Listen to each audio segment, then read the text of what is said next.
Tu te demandes comment gérer ton argent chaque mois sans stresser. Tu veux un budget simple, halal, et qui respecte ta réalité? Alors reste bien jusqu'à la fin, car je vais te montrer pas à pas un exemple concret de budget efficace et adapté à un mode de vie musulman.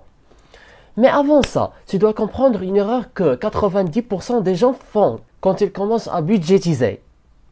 L'erreur fatale, gérer son argent à l'aveugle. Beaucoup de gens dépensent puis essayent de gérer, alors qu'un vrai budget, c'est prévoir avant de dépenser. C'est une intention claire, pas une réaction de panique en fin de mois. Et en islam, l'intention précède l'action. Et tu sais quoi? Pour éviter cette erreur, il y a une règle simple qu'on va voir maintenant. Les trois catégories de base d'un budget. Un budget simple mais puissant se divise en trois grands blocs. Premièrement, nécessités comme le logement, la nourriture, le transport. Deuxièmement, les désirs comme les sorties, les loisirs, le confort. Troisièmement, l'épargne, la charité, sadaqa, les projets futurs. Cette structure te permet de vivre équilibré, profiter sans gaspiller, économiser sans se priver et donner pour Allah. Ok, mais tu te demandes sûrement comment répartir concrètement ton argent dans ces catégories. On y arrive.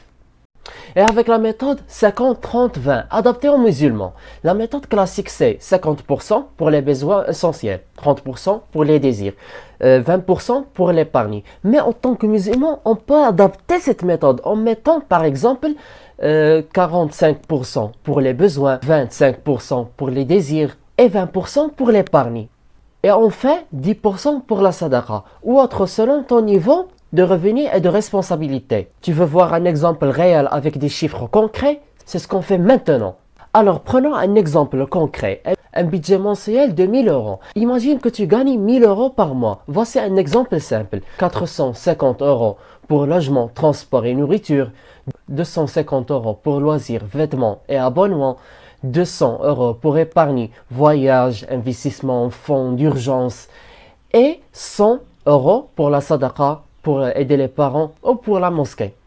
Ce n'est pas figé, mais ça donne un cadre clair et réaliste. Et si tu gagnes moins que ça, pas de panique, je vais te montrer comment adapter ce budget.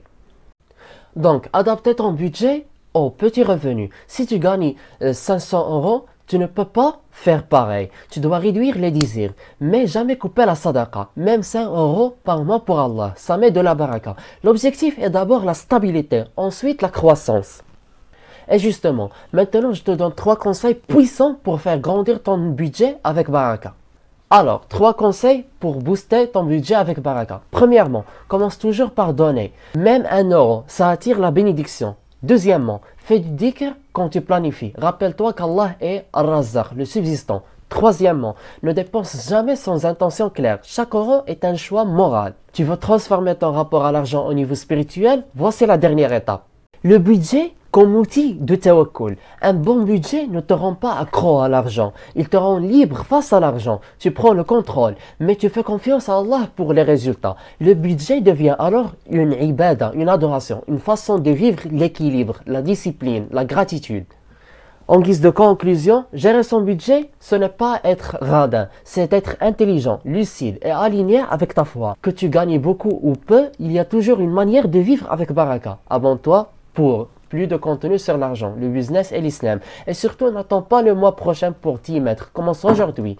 Et je m'intéresse à savoir quelque chose. Comment es-tu intéressé à ce contenu sans que tu watches les vidéos précédentes dont on parle de la liberté financière, de la finance islamique et de la psychologie moderne?